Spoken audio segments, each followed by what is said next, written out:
درسقرآن.com آپ کے لیے پیش کرتا ہے تفسیر قرآن مولانا اسلم شیخو پوری صاحب کی آواز میں۔ اور اللہ کہتا ہے یاد کرنے کے لیے آسان، پڑھنے کے لیے آسان اور سمجھنے کے لیے آسان۔ اس کے علاوہ اس مقبول ویب سائٹ پر آپ سنیے معروف عالم دین کے اصلاحی بیانات۔ تو اسلام کا نظریہ یہ ہے انا للہ و انا الیہ راجعون۔ حمد و نعت، بچوں کے لیے اصلاحی کہانیاں اور بہت کچھ۔ محمد کا روضہ قریب آ رہا ہے، بلندی میں اپنا نصیب آ رہا ہے۔ www.darsequran.com۔ آج ہم نے سورۃ البقرہ کی آیت نمبر 103 سے درس کا آغاز کیا ہے۔ اصل میں یہ جو آیت نمبر 103 ہے اس کا تعلق تو اسی مضمون سے ہے جو پہلے سے بیان چلا آ رہا تھا، لیکن پچھلے درس میں یہ آیت کریمہ رہ گئی تھی۔ اللہ فرماتے ہیں وَلَوْ أَنَّهُمْ آمَنُوا وَاتَّقَوْا، اگر یہ ایمان لے آتے اور تقوی اختیار کرتے، لَمَثُوبَةٌ مِّنْ عِنْدِ اللَّهِ خَيْرٌ، تو اللہ کی طرف سے انہیں بہترین ثواب ملتا۔ لَوْ كَانُوا يَعْلَمُونَ، کاش وہ جان لیتے کہ ان کی کامیابی ایمان لانے میں اور تقوی اختیار کرنے میں ہے، سحر اور جادو اور ناجائز قسم کے تعویذ گنڈے میں نہیں ہے۔ آگے آیت نمبر 104 میں فرمایا یا ایھا الذین آمنوا لا تقولوا راعنا، اے ایمان والو راعنا نہ کہا کرو، وقولوا انظرنا اور انظرنا کہا کرو، واسمعوا اور سنتے رہا کرو، وللکافرین عذاب علیم، اور کافروں کے لیے دردناک عذاب ہے۔ قرآن کریم میں تقریباً 88 مقامات پر اللہ نے ایمان والوں سے خاص طور پر خطاب فرمایا ہے یا ایھا الذین آمنوا کہہ کر۔ ان 88 مقامات میں سے یہ پہلا مقام ہے، یہ جو ہم پڑھ رہے ہیں آیت نمبر 104۔ تو جن آیات کا آغاز یا ایھا الذین آمنوا سے ہوتا ہے ان میں سے یہ پہلی آیت کریمہ ہے۔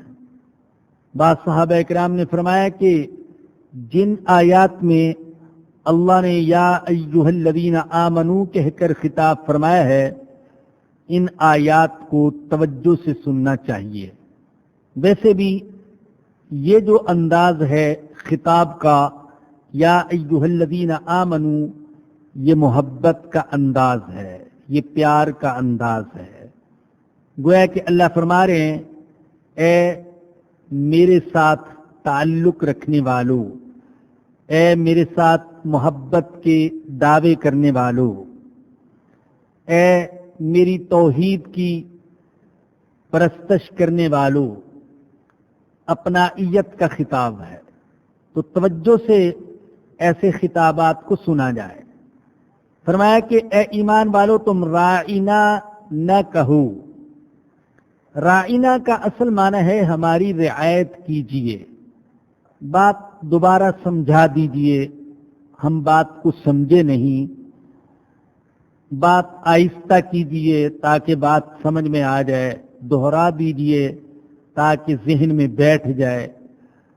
اصل معنی تو یہ ہے، لیکن اگر اسی کو ذرا کھینچ کر پڑھا جائے راعینا تو دوسری لغت کے مطابق اس کا معنی بن جاتا ہے اے جاہل، اے احمق، معاذ اللہ۔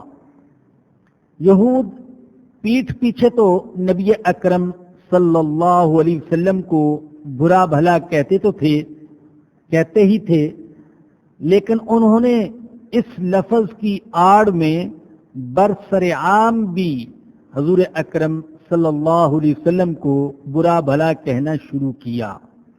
ان کی دیکھا دیکھی صحابہ کرام بھی یہی لفظ استعمال کرتے تھے، لیکن صحابہ کرام کے ذہن میں اس کا غلط معنی نہ تھا، بلکہ اس کا صحیح معنی کہ ہماری رعایت کیجیے، ہمیں بات کو سمجھا دیجیے۔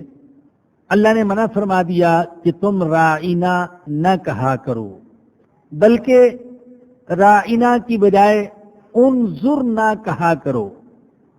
معنی اس کا بھی یہی ہے، لیکن اس کے اندر کسی غلط معنی کا کوئی احتمال نہیں ہے۔ بتانا یہ مقصود ہے کہ یہود کے دل میں اسلام کا، مسلمانوں کا، پیغمبر اسلام کا کتنا بغض ہے کہ وہ اذیت کا اور بے ادبی کا اور توہین کا کوئی موقع ہاتھ سے نہیں جانے دیتے۔ اس سے علماء نے ایک مسئلہ تو یہ اخذ کیا کہ اگر کوئی فعل فی ذاتی ہی جائز ہو، لیکن اس کی وجہ سے دوسروں کے ناجائز کام میں مبتلا ہونے کا خطرہ ہو، تو جائز کام سے بھی احتراز کرنا چاہیے، اور اسے فقہا کی اصطلاح میں کہا جاتا ہے سد ذریعہ۔ ذریعہ کا راستہ بند کرنا، ذریعے کو بند کرنا، یعنی ایسا ذریعہ جو ناجائز تک لے جانے والا ہو، جو حرام تک لے جانے والا ہو، اگرچہ وہ خود جائز ہے، لیکن حرام سے بچنے کے لیے ہم اس ذریعے کو، اس راستے کو، اس سبب کو بھی ناجائز قرار دے دیں گے۔ اس کی ایک مثال حضور اکرم صلی اللہ علیہ وسلم کی سیرت سے یہ سمجھ میں آتی ہے کہ آپ جانتے ہیں کہ اصل میں تو جو حتیم کی جگہ ہے، کعبہ کے ساتھ چھوٹی ہوئی جگہ حتیم، یہ بیت اللہ کا حصہ ہے۔ جب قریش نے بیت اللہ کی اثر نو تعمیر کی اور یہ شرط لگائی کہ اس کی تعمیر میں صرف حلال پیسہ لگائیں گے، حرام پیسہ نہیں لگائیں گے، تو حلال پیسہ اتنا جمع نہ ہو سکا کہ وہ پورے کعبے کی تعمیر کر سکتے، چنانچہ انہوں نے کچھ حصہ چھوڑ دیا جسے حتیم کہا جاتا ہے۔ لیکن حضرت ابراہیم علیہ السلام کے زمانے میں کعبے کی جو عمارت تھی تو حتیم بھی اس میں شامل تھا۔ سیدہ عائشہ رضی اللہ عنہا فرماتی ہیں ایک دفعہ نبی اکرم صلی اللہ علیہ وسلم نے مجھ سے فرمایا، عائشہ میرا دل یہ چاہتا ہے کہ حتیم کو بھی کعبے میں شامل کر دوں، تاکہ کعبے کی وہی عمارت کھڑی ہو جائے جو میرے جد امجد سیدنا ابراہیم علیہ السلام کے دور میں تھی، لیکن میں تیری قوم کے فتنے میں مبتلا ہونے سے ڈرتا ہوں، اس لیے کہ یہ نئے نئے مسلمان ہوئے ہیں، کہیں یہ نہ سوچیں کہ میں نے ان کے کعبے ہی کو بدل دیا ہے۔ اب یہ ایک جائز کام تھا کہ حتیم کو کعبے میں شامل کیا جائے، لیکن حضور نے اس لیے اس کو شامل نہیں کیا تاکہ قوم فتنے میں مبتلا نہ ہو جائے اور بعض کمزور ایمان والے اسلام سے برگشتہ اور مرتد نہ ہو جائیں۔ لیکن اللہ پاک کے ہر کام میں کوئی نہ کوئی حکمت ہوتی ہے۔ یہ جو حصہ کعبے سے باہر رہ گیا تو میں کبھی کبھی سوچتا ہوں کہ اللہ پاک کی کتنی بڑی حکمت ہے کہ ہمارے جیسے کمزور کعبے میں تو داخل نہیں ہو سکتے، لیکن حتیم میں ہم بھی داخل ہو سکتے ہیں۔ تو حتیم میں داخل ہوئے تو گویا کہ کعبہ میں داخل ہو گئے۔ تو اگر ہمارے صدر صاحب دعویٰ کر سکتے ہیں کہ میں کعبے میں 4 دفعہ داخل ہوا ہوں، تو الحمدللہ ہم بھی دعویٰ کر سکتے ہیں کہ ہم کعبہ میں 4 دفعہ سے زیادہ داخل ہوئے ہیں، الحمدللہ۔ اور اللہ نے وہاں خوب مانگنے کی توفیق عطا فرمائی۔ تو اللہ پاک کے ہر کام میں کوئی نہ کوئی حکمت ہوتی ہے۔ اللہ نے اس حصے کو شاید ہمارے جیسے ضعیفوں ہی کے لیے کعبے سے باہر ہی رہنے دیا۔ تو ایک مسئلہ علماء کرام نے اس آیت کریمہ سے یہ اخذ کیا کہ بعض جائز چیزوں کو سد ذریعہ کے طور پر ناجائز قرار دیا جاتا ہے۔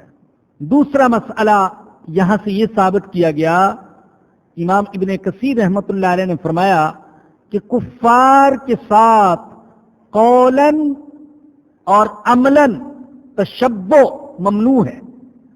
کفار کی مشابہت اختیار کرنا خواہ قول سے ہو یا عمل سے ہو، یہ ممنوع ہے۔ مگر یہاں یہ بات یاد رکھیں کہ کفار کے ساتھ جو تشبہ یا مشابہت ہے، ایک تو ہے ناجائز کاموں میں، یہ تو ویسے ہی حرام ہے۔ دوسری ہے مشابہت ایسے کاموں میں جو کہ جائز ہے۔ اگر کوئی شخص اس لیے مشابہت اختیار کرتا ہے کہ وہ کافروں جیسا نظر آئے تو یہ حرام ہے، اور اگر ویسے کسی بات میں مشابہت ہو جائے تو یہ حرام نہیں ہے۔ لیکن عمدن احساس کمتری کا شکار ہو کر اپنا قول، اپنا عمل، اپنی صورت، اپنی سیرت، اپنا لباس، اپنی رسمیں، اپنے رواج، اپنی شادی، اپنی غمی، اپنا اٹھنا بیٹھنا، کھانے پینے کا طریقہ، یہ ایسا اختیار کرنا جو کافروں والا ہو تاکہ لوگ مجھے انہی جیسا سمجھیں، یہ حرام ہے۔ ان جیسا نظر آنے کی کوشش کرے۔ انگریزی زبان حرام نہیں ہے، بلکہ بعض اوقات تو انگریزی کا سیکھنا فرض ہوگا، فرض۔ آج کل ہم جتنا بھی انکار کریں، بہرحال وہ ایک بین الاقوامی زبان ہے، اور ہماری سستی، کمزوری کی وجہ سے بہت سے علوم و فنون وہ اب انگریزی زبان میں پائے جاتے ہیں، ہماری زبان میں نہیں ہے۔ تو ان کو سیکھنے کے لیے انگریزی زبان کا سیکھنا ضروری۔ اسی طریقے سے بین الاقوامی سطح پر دین کی دعوت دینے کے لیے انگریزی کا سیکھنا ضروری۔ ان کی سازشوں سے بچنے کے لیے انگریزی کا سیکھنا ضروری ہے۔ لیکن کوئی شخص احساس کمتری کا شکار ہو کر جان بوجھ کر ان جیسا لہجہ اختیار کرتا ہے اور بلا ضرورت انگریزی بولتا چلا جاتا ہے احساس کمتری کی وجہ سے، یہ جائز نہیں ہے۔ جیسے ہم میں سے بہت سے ایسے کرتے ہیں، وہ ہمارے جیسے لوگوں کے ساتھ بھی انگریزی بولنے کی کوشش کرتے ہیں جن کو انگریزی کا کوئی لفظ آتا ہی نہیں ہے، روب جھاڑنے کے لیے۔ آدھا اردو ہوتا ہے اور آدھی سے زیادہ انگلش، جس کی کوئی ضرورت نہیں ہوتی، تکلف کرتے ہیں۔ لہجہ بھی ان جیسا کا، الفاظ بھی ان جیسے، محض اپنا روب جھاڑنے کے لیے اور احساس کمتری کی وجہ سے، یہ ناجائز۔ ایک شخص کوٹ پتلون پہنتا ہے کسی جگہ مجبوری کی بنا پر، بشرطے کہ ناجائز سے بچے۔ ناجائز کا مطلب یہ کہ ٹخنوں سے نیچے نہ ہو اور ایسی تنگ نہ ہو کہ خفیہ اعضاء نظر آئیں، تو اس کے لیے جواز کا فتویٰ دیا جا سکتا ہے۔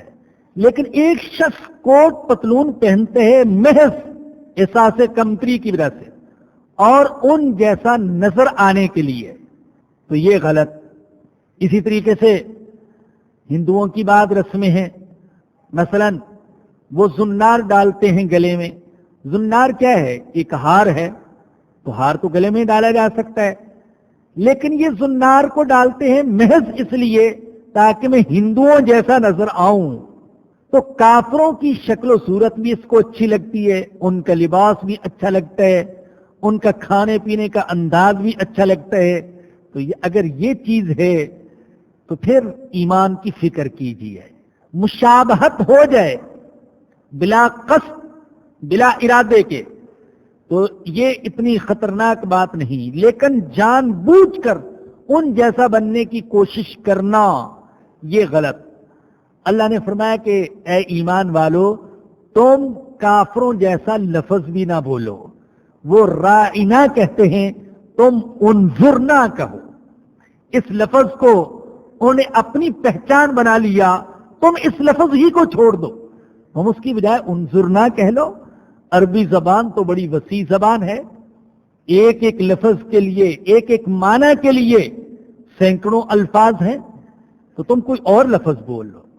لا تقولوا راعنا وقولوا انظرنا۔ تیسری بات جو اس آیت کریمہ سے سمجھ میں آئی وہ نبی اکرم صلی اللہ علیہ وسلم کا ادب۔ اللہ نے فرمایا کہ اے ایمان والو، تم ایسا لفظ بھی استعمال نہ کرو جسے کوئی سیاہ دل بے ادبی کے لیے بول سکتا ہے۔ محبت خود آداب محبت سکھا دیتی ہے۔ جب حضور اکرم صلی اللہ علیہ وسلم سے محبت ہوگی تو محبت کے آداب اور حضور کے آداب وہ بھی خود بخود سمجھ میں آ جائیں گے۔ جیسے کہ صحابہ اکرام کے دل میں حضور کی محبت تھی تو آداب انہوں نے خود بخود سیکھ لیے تھے۔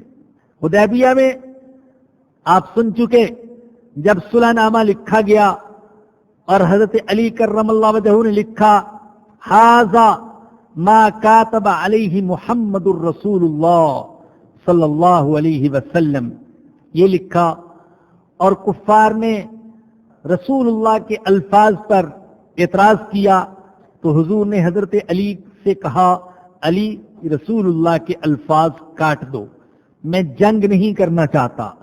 حضرت علی رضی اللہ عنہ نے کہا نہیں، میری جرت نہیں ہے کہ میں رسول اللہ کے الفاظ کو کاٹوں، میرا قلم یہ الفاظ لکھ تو سکتا ہے، کاٹ نہیں سکتا۔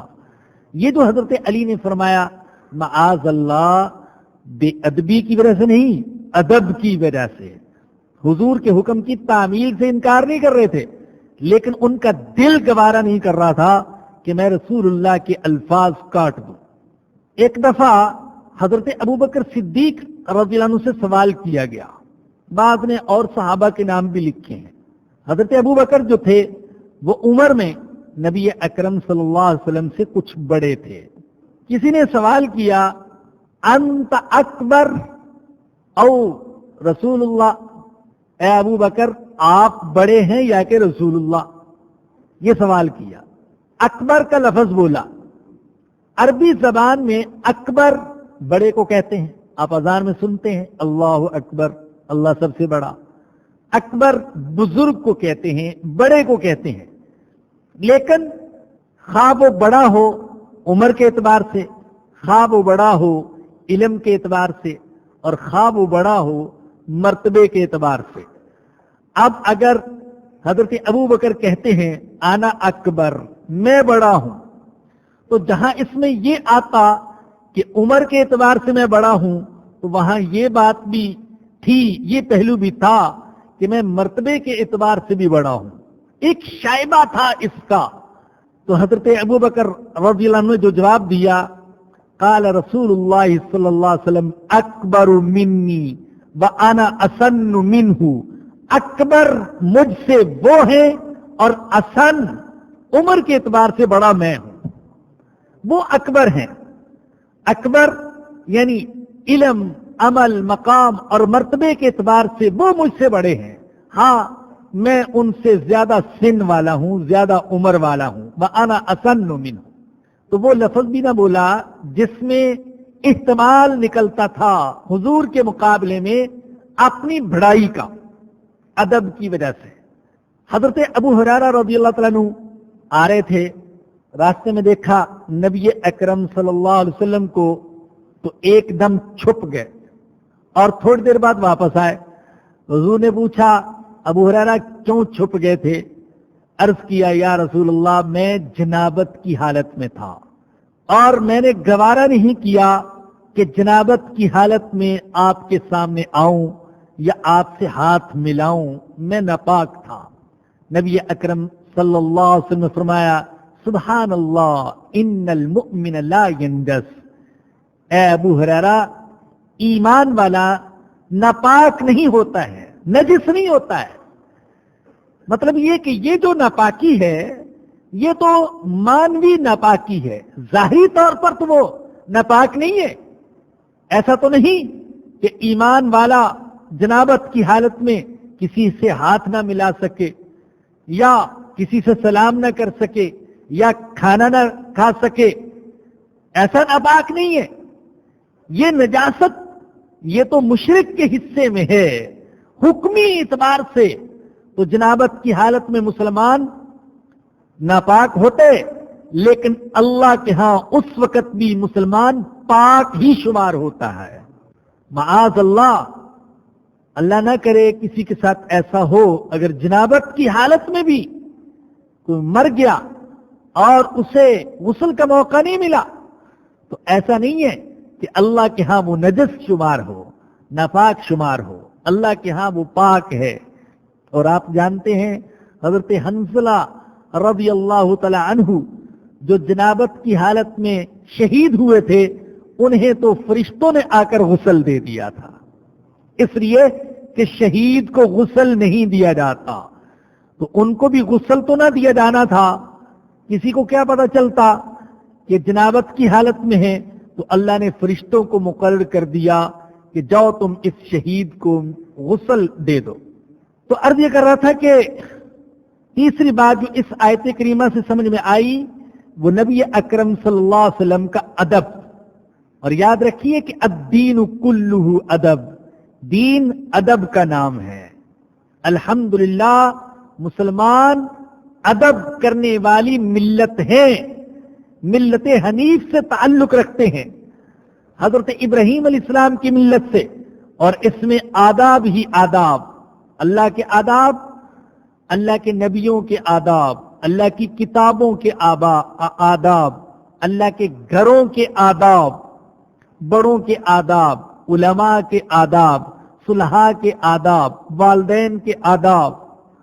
آداب پر مستقل کتابیں لکھی گئی ہیں. کھانے کے آداب، پینے کے آداب، راستے میں چلنے کے آداب، بیٹھنے کے آداب، سفر کرنے کے آداب. تو آداب ہی آداب ہیں. بے ادبی اور گستاخی تو ان غیر مسلموں کے حصے میں آئی جو اللہ کی کتابوں کا بھی ادب نہیں کرتے اور اللہ کے نبیوں کا بھی ادب نہیں کرتے. حاشا وکلا، کہیں بھی ہمارے دل میں کسی بھی نبی اور خاص طور پر سید الانبیاء صلی اللہ علیہ وسلم کے بارے میں بے ادبی کا کوئی پہلو نہ آئے. فرمایا کہ یا ایھا الذین آمنوا لا تقولوا راعنا، اے ایمان والو راعنا نہ کہا کرو اور انظرنا کہا کرو، واسمعوا اور سنتے رہا کرو، میرے نبی کی باتیں سنا کرو عمل کی نیت سے. وللکافرین عذاب علیم، اور کافروں کے لیے دردناک عذاب ہے. ما یود الذین کفروا من اہل الکتاب ولا المشرکین، جو لوگ کافر ہیں خواہ وہ اہل کتاب میں سے ہوں یا وہ مشرکین میں سے ہوں، وہ پسند نہیں کرتے ان ينزل علیکم من خیر من ربکم، کہ تمہارے اوپر تمہارے رب کی طرف سے کوئی بھی خیر نازل کی جائے. کافر پسند نہیں کرتے کہ تمہیں کوئی بھی خیر ملے، خواہ وہ روحانی خیر ہو اور خواہ وہ مادی خیر ہو، دینی خیر ہو یا دنیاوی خیر ہو، کافر اس کو پسند نہیں کرتے. اہل کتاب تو ان لوگوں کو کہا جاتا ہے جو آسمانی کتاب رکھتے تھے اور سلسلہ نبوت کو اور اللہ کو اور قیامت کے دن کو ماننے والے تھے.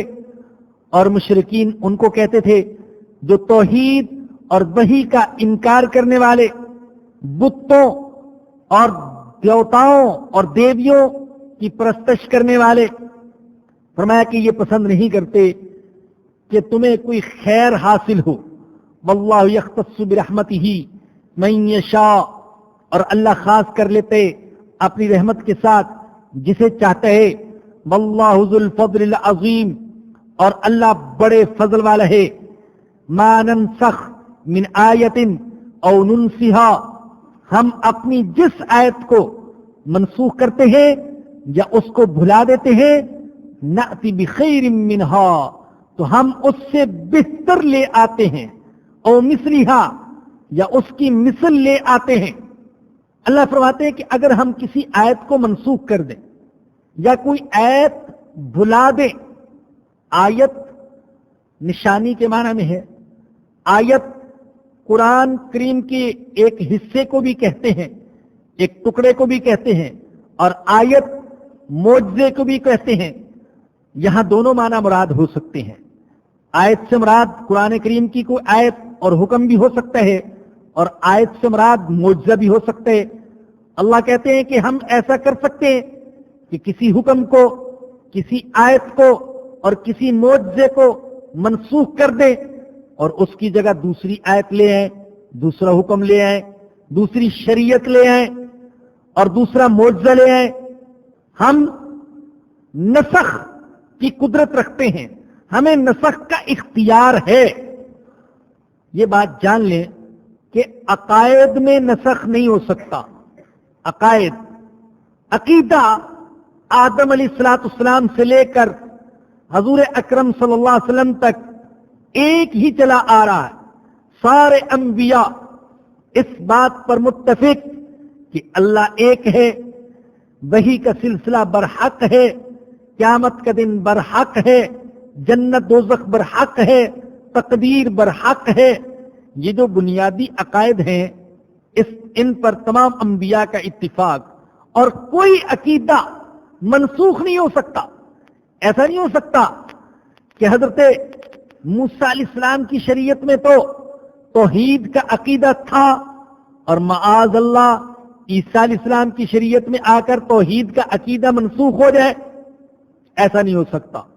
یوں ہی جو کلیات اخلاق ہیں یہ بھی منسوخ نہیں ہو سکتے۔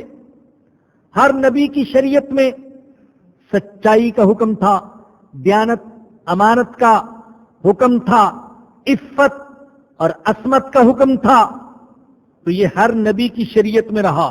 ایسا نہیں ہو سکتا کہ کسی نبی کی شریعت میں سچائی کا حکم تھا اور دوسرے نبی کی شریعت میں سچائی کے حکم کو منسوخ کر دیا گیا اور جھوٹ بولنے کی اجازت دے دی گئی۔ اسی طریقے سے جو قصص ہیں، خبریں ہیں، ان میں بھی نسخ نہیں ہو سکتا۔ جو قصے اللہ پاک نے قرآن کریم میں بیان کیے ان میں کوئی بھی قصہ منسوخ نہیں ہو سکتا ہے۔ نسخ صرف بعض احکام میں ہوتا ہے جو قانون ساز کی نظر میں عارضی ہوتے ہیں۔ اللہ واضع قانون ہے، اللہ شارع ہے، اللہ قانون ساز ہے، وہ جس حکم کو چاہے باقی رکھے، جس حکم کو چاہے منسوخ کر دے۔ نبی اکرم صلی اللہ علیہ وسلم تشریف لائے تو پہلی شریعتیں منسوخ ہو گئیں، پہلی شریعتوں کے کئی احکام منسوخ ہو گئے۔ بعض چیزیں ایسی تھیں جو یہود کے لیے ناجائز تھیں، اللہ نے ہمارے لیے جائز قرار دے دی۔ فرمایا کہ وَمِنَ الَّذِينَ هَادُوا حَرَّمْنَا كُلَّ ذِي ظُفُرٍ، ہم نے ہر ناخن والی چیز ان پر حرام کر دی۔ وَمِنَ الْبَقَرِ وَالْغَنَمِ حَرَّمْنَا عَلَيْهِمْ شُحُومَهُمَا، چربی ان پر حرام کر دی۔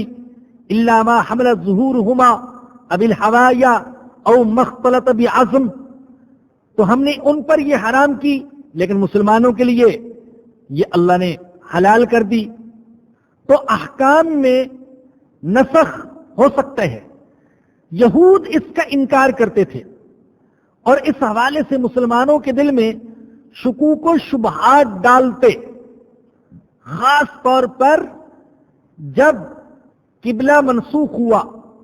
حضور اکرم صلی اللہ علیہ وسلم نے مدینہ منورہ کی طرف ہجرت کے بعد 16 مہینے تک بیت المقدس کی طرف منہ کر کے نماز پڑھی، اور 16 مہینے کے بعد جیسے کہ آگے آ رہا ہے اللہ نے تحویل قبلہ کا حکم نازل کر دیا اور فرمایا کہ اب مسجد حرام کی طرف منہ پھیر لو۔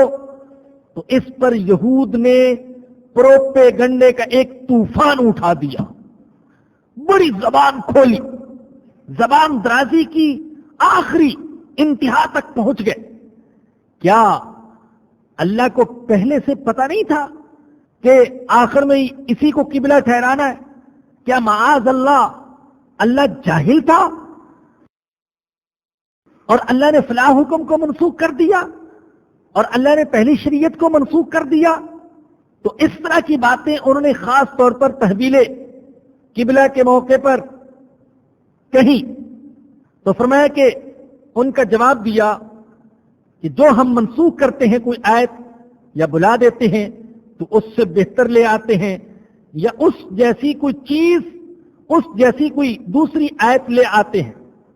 بعض اوقات ایک ماہر طبیب اپنے مریض کی حالت کو دیکھتے ہوئے ایک دوا تجویز کرتے ہیں, کچھ دنوں کے بعد دوسری دوا تجویز کرتے ہیں, اور پھر ایک اور دوا تجویز کر دیتے ہیں. تو اس کی وجہ سے کوئی شخص یہ نہیں کہتا کہ یہ طبیب بڑا جاہل ہے, پہلے ہی سے اس نے یہ آخری نسخہ کیوں نہ تجویز کیا. وہ تو مریض کی حالت کو دیکھتے, اس کے مطابق نسخہ بدلتا رہتے ہیں. دیکھیے یہ نسخ ایک تو پہلی شریعتوں کے اعتبار سے ہوا, شریعت حضرت ابراہیم علیہ السلام کی اور, حضرت موسیٰ علیہ السلام کی اور, حضرت عیسیٰ علیہ السلام کی اور شریعت اسلامیہ یہ اور, شریعت کے احکام مختلف. اللہ نے یہ احکام بدلے. پہلے انسانیت کا طفولیت کا دور تھا, بچپن کا دور, شریعتوں میں احکام تبدیل ہوتے رہے, اور پھر جب انسانیت اپنی جوانی تک پہنچی نبی اکرم صلی اللہ علیہ وسلم کے زمانے میں, تو اللہ نے پھر آخری شریعت نازل کر دی. اب اس میں کوئی نسخ نہیں ہو سکتا ہے.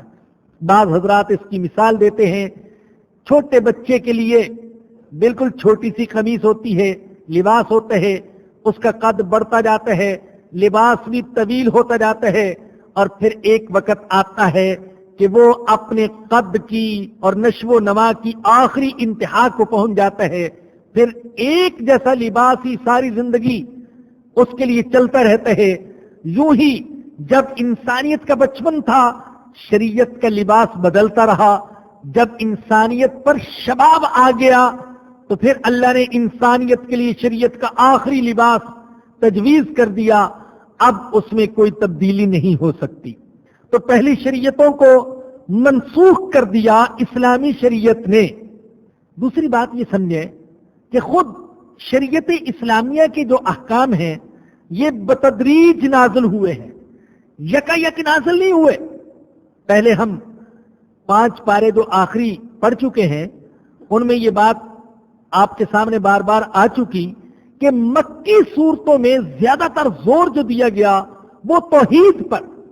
ابتدا میں جو عملی زندگی سے تعلق رکھنے والے حلال اور حرام کے مسائل ہیں ان کو چھیڑا ہی نہیں گیا. حالانکہ وہ شراب بھی پی رہے تھے, زنا بھی کر رہے تھے, قتل و غارت گری بھی کر رہے تھے, چوری ڈکیتی میں بھی ملوث تھے, یتیموں کا حق بھی کھاتے تھے, میراث میں بہنوں بیٹیوں ماؤں کا حق ہڑپ کر جاتے تھے. لیکن اللہ نے ابتدا میں ان احکام کو نہیں چھیڑا.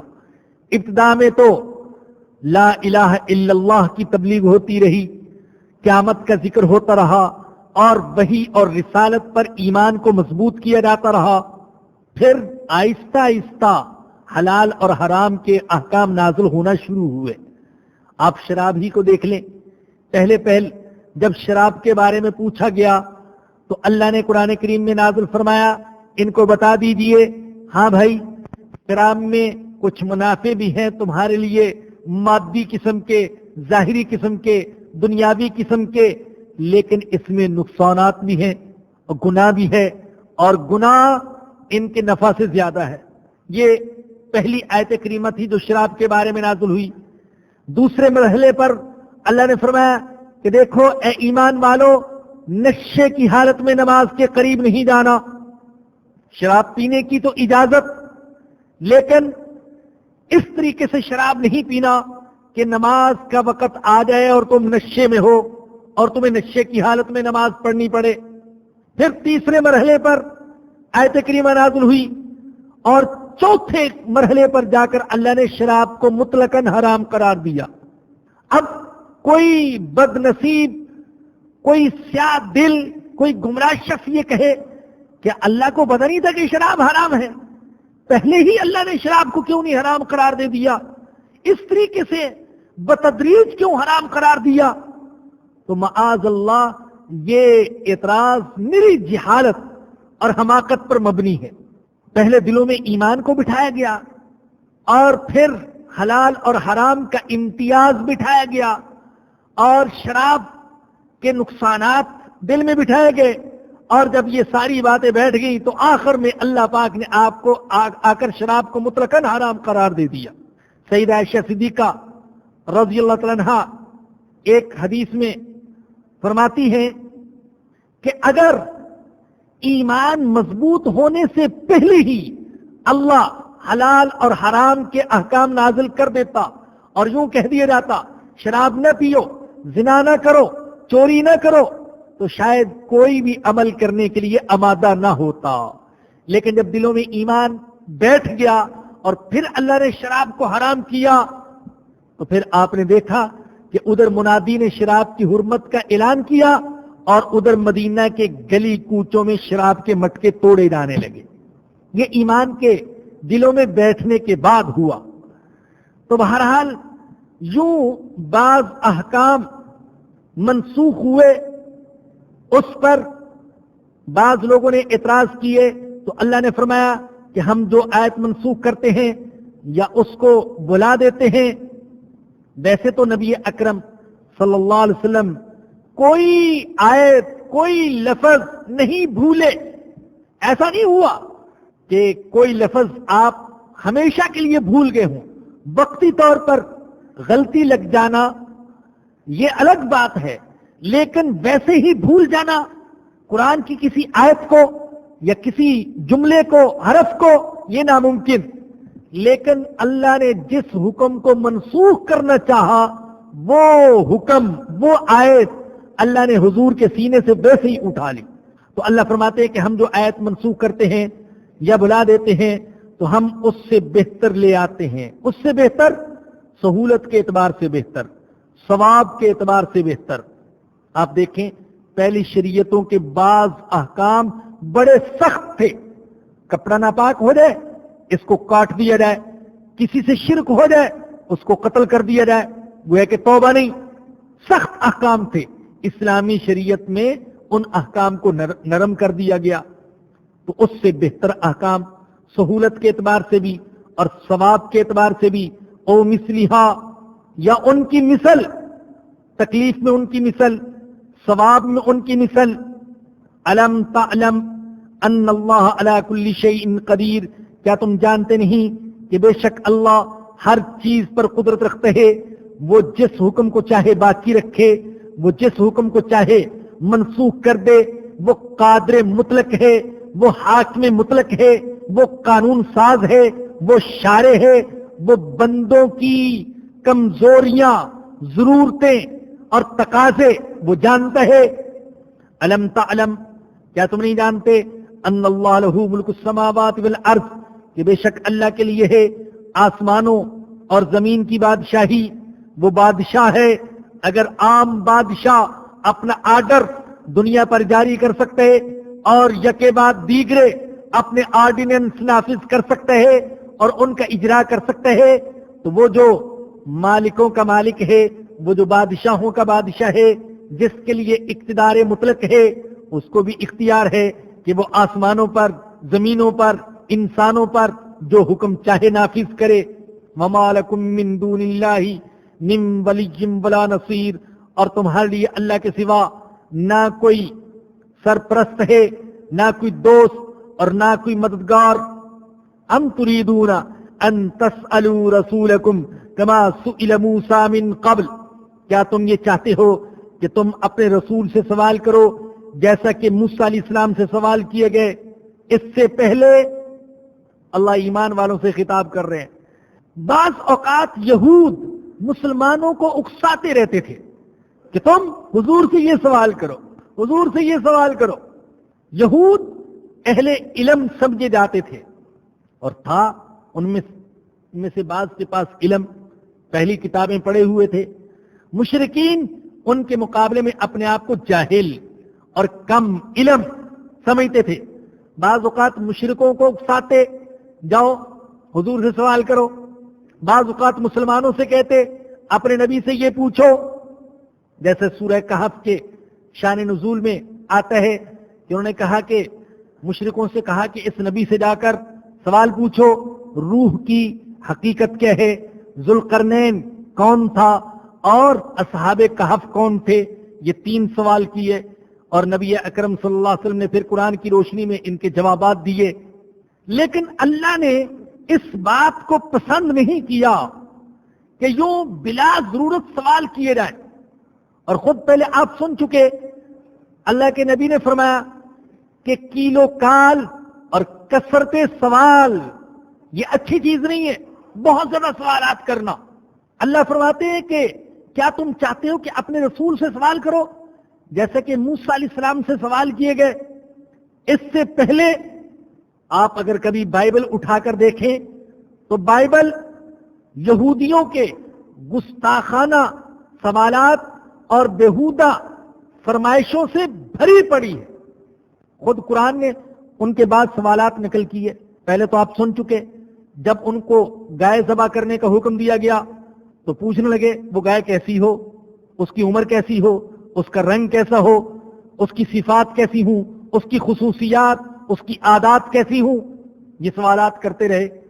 اسی طریقے سے حضرت موسیٰ علیہ السلام سے سوال کرنے لگے هل يستطيع ربك ان ينزل علينا مائدة من السماء، کیا تیرا رب یہ کر سکتا ہے ہمارے لیے آسمان سے دسترخوان اتارے تاکہ ہمارے ایمان میں اضافہ ہو۔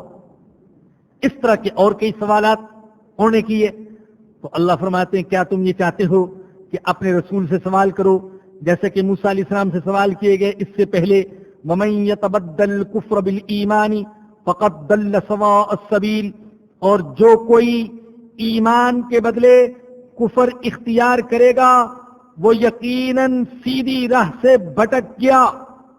بَدَّ كَثِيرٌ مِّنْ أَهْلِ الْكِتَابِ لَوْ يَرُدُّونَكُم مِّن بَعْدِ إِيمَانِكُمْ كُفَّارًا، بہت سے اہل کتاب وہ چاہتے ہیں کہ تمہیں ایمان کے بعد پھر سے کافر بنا دیں۔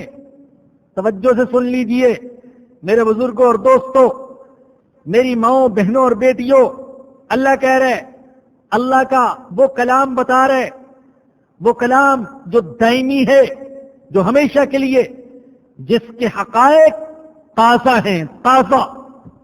اللہ فرما رہے ہیں بہت سے اہل کتاب یہ چاہتے ہیں، یہ تو آپ سن چکے، اہل کتاب یہود کو بھی کہتے ہیں اور اہل کتاب عیسائیوں کو بھی کہتے ہیں۔ اللہ فرماتے ہیں بہت سے اہل کتاب چاہتے ہیں کہ تمہیں ایمان کے بعد پھر سے کافر بنا دیں، حسدا من عند انفسہم، حسد کی وجہ سے جو ان کے دلوں میں ہے، من بعد ما تبین لہم الحق، باوجود کہ ان کے سامنے حق واضح ہو چکا، پھر بھی چاہتے ہیں حسد کی وجہ سے کہ تمہیں کافر بنا دیں۔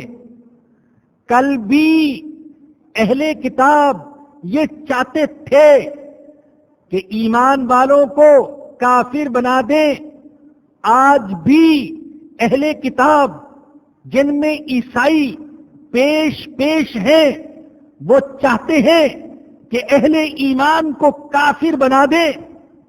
پوری دنیا میں عیسائی مشنریاں پھیلی ہوئی ہیں، ہسپتالوں کے ذریعے سے، سکول کالج کے ذریعے سے عیسائیت کی تبلیغ کرتے ہیں، کتابیں چھاپتے ہیں، بے شمار radio channel, T V channel اور انٹرنیٹ پر بہت ساری ان کی سائٹ وہ عیسائیت کی تبلیغ میں مصروف، اور اسلام پر، قرآن پر، مسلمانوں پر، ہمارے آقا، ہماری جان حضور اکرم صلی اللہ علیہ وسلم پر رقیق حملے کرتے ہیں، دلوں میں شکوک و شبہات ڈالتے ہیں، عیسائیت کو پھیلانے کے لیے ہر ممکن طریقہ اختیار کرتے ہیں، دولت بھی، لالچ بھی، خوف بھی،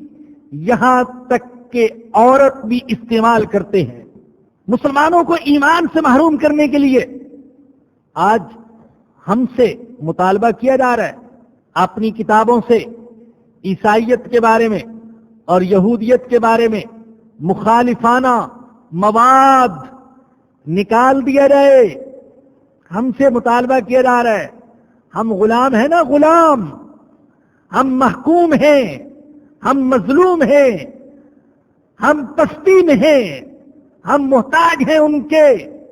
تو ہم سے مطالبے منوائے جا رہے ہیں، کیے جا رہے ہیں. اپنی کتابوں سے عیسائیت اور یہودیت کے مخالف مضامین خارج کر دیے جائیں. اس سے نوجوان نسل کے ذہن خراب ہوتے ہیں. لیکن جو اسلام کے خلاف اور عیسائیت کی دعوت کے لیے کروڑوں کتابیں شائع کی جا رہی ہیں اور ریڈیو مصروف اور ٹی وی مصروف اور انٹرنیٹ، اس کی کوئی فکر نہیں.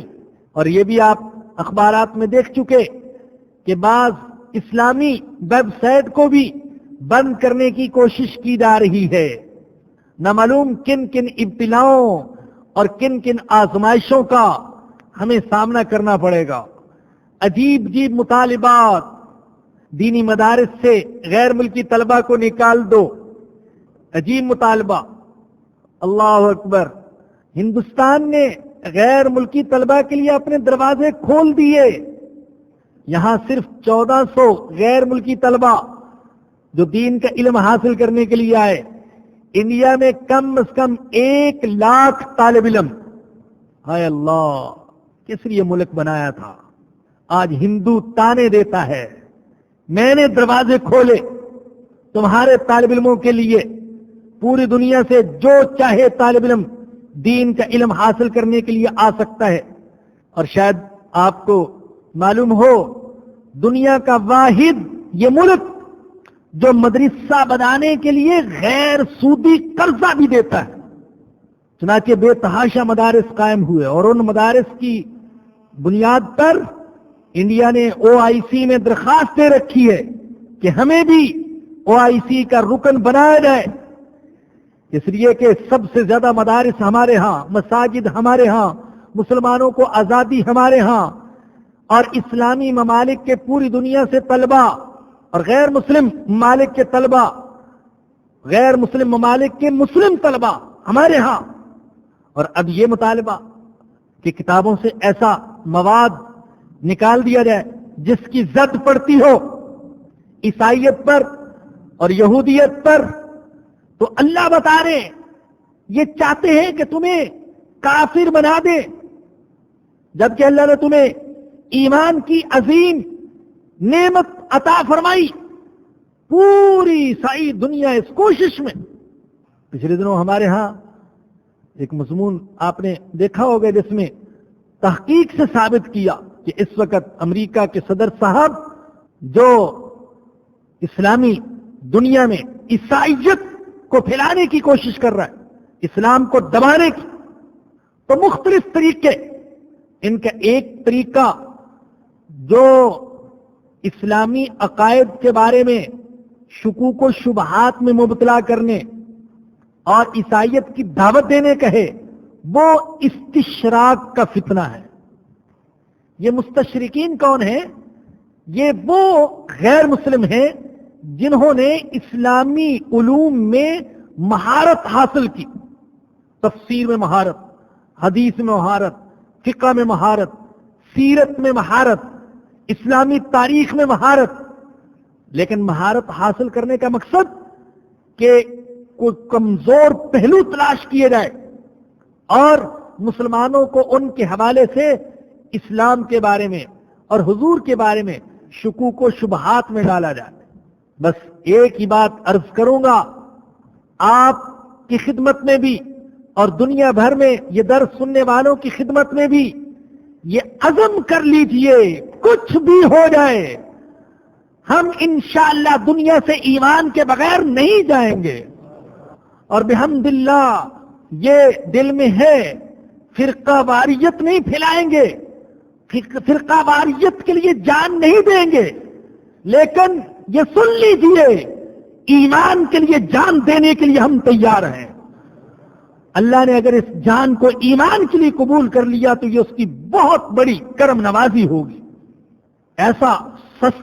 ایسی سستی دولت نہیں ہے جو اللہ نے ہمیں عطا کی ہے، ایمان کی دولت، کہ اس کو ہم ایسے ہی چھوڑ دیں. ہم فقر و فاقہ والی زندگی کو ترجیح دیتے ہیں ایسی خوشحالی والی زندگی پر جس میں ایمان سے محروم ہونا پڑے. اللہ سے پناہ مانگتے ہیں ایسی زندگی سے. اللہ اس وقت کے آنے سے پہلے ہمیں موت دے دے جب ہم معاذ اللہ ایمان کا سودا کرنے کے لیے تیار ہوں. اللہ فرماتے ود کثیر من اہل کتاب، بہت سے اہل کتاب وہ چاہتے ہیں کہ تمہیں ایمان کے بعد پھر سے کافر بنا دیں. آج افغانستان میں بے شمار مشنریاں عیسائیت کی دعوت دینے کی کوشش کر رہی ہیں. اور ایک بات اور بھی بتا دوں، بسا اوقات اخباروں میں بھی خبریں چھپتی ہیں، بعض رسائل میں بھی دیکھ لیتے ہیں ہم، کتابیں بھی ہیں جن میں پتہ چلتا ہے فلاں ملک میں 1 لاکھ مسلمان عیسائی ہو گئے، فلاں ملک میں 2 لاکھ مسلمان عیسائی ہو گئے. ان میں سے اکثر خبریں پروپیگنڈا پر مبنی ہوتی ہیں. اکثر خبریں محض ہمارے ذہنوں کو مرعوب اور متاثر کرنے کے لیے کہ دیکھو اتنے لوگ دین کو چھوڑ گئے اور عیسائیت کو قبول کر لیا. عیسائیت کے اندر اتنی کشش نہیں ہے کہ کوئی غریب سے غریب مسلمان بھی جو ایمان کی تھوڑی سی بھی قدر جانتا ہو وہ عیسائیت قبول کر سکے. نہیں ہے اس کے اندر اتنی کشش.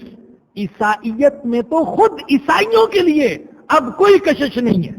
یہ جو آپ عیسائی سنتے ہیں اتنے کروڑ ہیں اور اتنے ارب ہیں، ان میں سے اکثر خانہ پوری کے عیسائی ہیں، رجسٹروں میں عیسائی ہیں. جو عیسائیت کو باقی سمجھنے والے وہ بہت کم. تو اگر عیسائیت میں خود عیسائی نوجوانوں کے لیے کشش نہیں تو ایک مسلمان کے لیے کیا کشش ہو سکتی ہے. بہرحال ضرورت اس بات کی اگر وہ عیسائیت کو پھیلانے کی اور ہمیں ایمان سے محروم رکھنے کی کوشش کرتے ہیں تو ہم ایمان کو پھیلانے کی کوشش کریں اور انشاءاللہ کریں گے. ود کثیر من اہل کتاب لو يردونكم من بعد ایمانکم کفارا حسدا من عند انفسهم من بعد ما تبین لهم الحق فاعفوا واصفحوا، معاف کر دو، در گزر کرو، حتی یأتی اللہ بامری، یہاں تک کہ اللہ کا فیصلہ آ جائے. اللہ کی مدد کا انتظار کرو، اللہ کے حکم کا انتظار کرو. ان کی شرارتوں سے اور ان کی خباثتوں سے درگزر کرتے رہو. ان اللہ علی کل شیء قدیر، بے شک اللہ ہر چیز پر قدرت رکھتے ہیں. وَأَقِيمُوا الصَّلَاةَ وَآتُوا الزَّكَاةَ، اللہ کہتے ہیں غیر مسلموں سے لڑنے جھگڑنے کی بجائے اور بحث میں وقت ضائع کرنے کی بجائے ایسا کام کرو ایمان والو جس سے ایمان بھی مضبوط ہو اور تمہاری جماعت بھی مضبوط ہو. اور وہ کام کیا ہے؟ 2 کام ہیں، ایک اقامت صلاۃ اور دوسرا ایتاء زکات. نماز قائم کرو اور زکات دو. نماز اور زکات کو پورے قرآن میں اللہ نے دین کی بنیاد قرار دیا ہے اور پورے قرآن میں اللہ نے نماز اور زکات کو اکثر اکٹھے ذکر کیا ہے.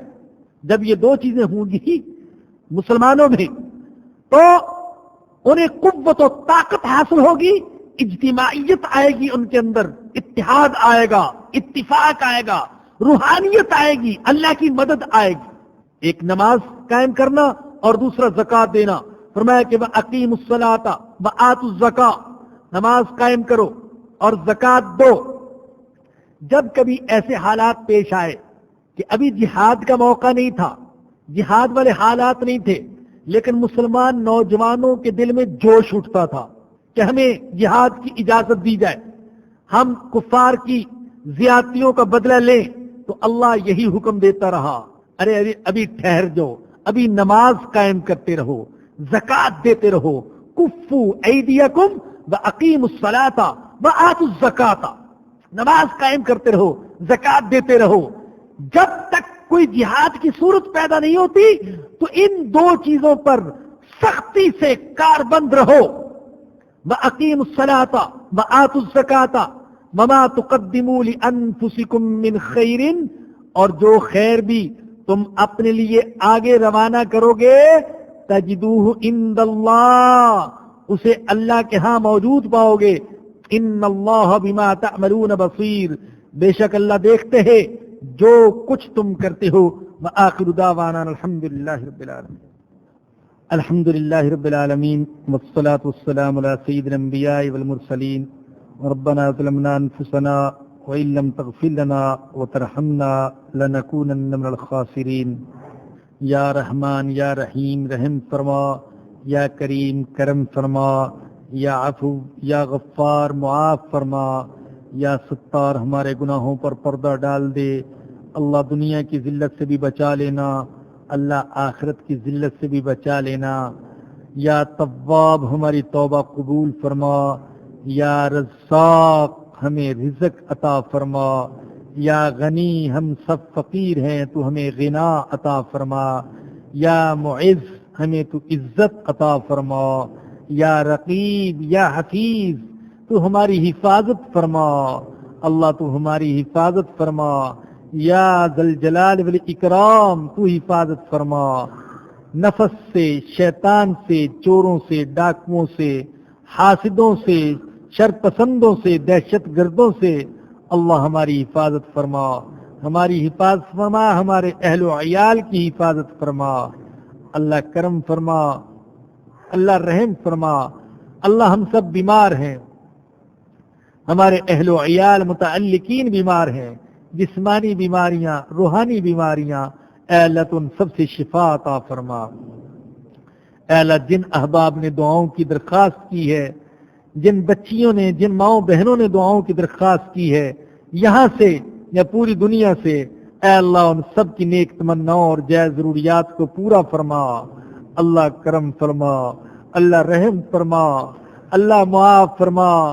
اللہ تجھے تیرے رحمان ہونے کا واسطہ، رحیم ہونے کا واسطہ، کریم ہونے کا واسطہ، ذوالجلال والاکرام ہونے کا واسطہ، تجھے تیرے سارے اسماء اور صفات کا واسطہ، جو ہم جانتے ہیں ان کا واسطہ، جو نہیں جانتے ان کا واسطہ. اللہ ہمیں دنیا سے ایمان کے بغیر نہ لے جانا. اللہ ہماری اور ہمارے اہل و عیال کی ایمان کی حفاظت فرمانا. اللہ فتنوں کا دور ہے، کفر کی یلغار کا دور ہے. اللہ تو ہماری حفاظت فرمانا، ایمان کی حفاظت فرمانا. اللہ تو نے یہ جو عظیم نعمت بن مانگے ہمیں عطا کر دی، یا اللہ اس نعمت کی قدر کرنے کی توفیق عطا فرما. اللہ اس ملک کی، اس شہر کی حفاظت فرما، اپنے فضل و کرم سے حفاظت فرما. اللہ یہ ملک، یہ شہر اغیار کی نظروں میں کھٹک رہا ہے، اللہ تو حفاظت فرما. اللہ ہمارے حکمرانوں کو راہ راست پر چلنے کی توفیق عطا فرما. اللہ دلوں کو بدل دے. اللہ دل تیرے ہاتھ میں ہے، اللہ دلوں کو بدل دے. دل میں ایمان کی محبت ڈال دے، ایمان کا نور ڈال دے. اللہ دلوں سے کفر کی، منافقت کی، فسق و فجور کی گندگی نکال دے، اپنے فضل و کرم سے نکال دے. ربنا آتنا فی الدنیا حسنۃ وفی الآخرۃ حسنۃ وقنا عذاب النار. ربنا تقبل منا انک انت السمیع العلیم وتب علینا انک انت التواب الرحیم. صلی اللہ تعالی علی رسولہ وخیر خلقہ سیدنا و مولانا محمد وآلہ وصحبہ واہل بیتہ اجمعین. آمین برحمتک یا ارحم الراحمین.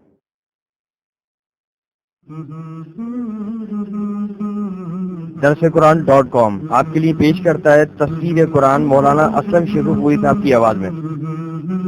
اور اللہ کہتا ہے یاد کرنے کے لیے آسان، پڑھنے کے لیے آسان اور سمجھنے کے لیے آسان. اس کے علاوہ اس مقبول ویب سائٹ پر آپ سنیے معروف عالم دین کے اصلاحی بیانات. تو اسلام کا نظریہ یہ ہے انا للہ و انا الیہ راجعون. ہم کو نات بچوں کے لیے اصلاحی کہانیاں اور بہت کچھ. محمد کا روزہ قریب آ رہا ہے، بلندی پہ اپنا نصیب آ رہا ہے www.dasquran.com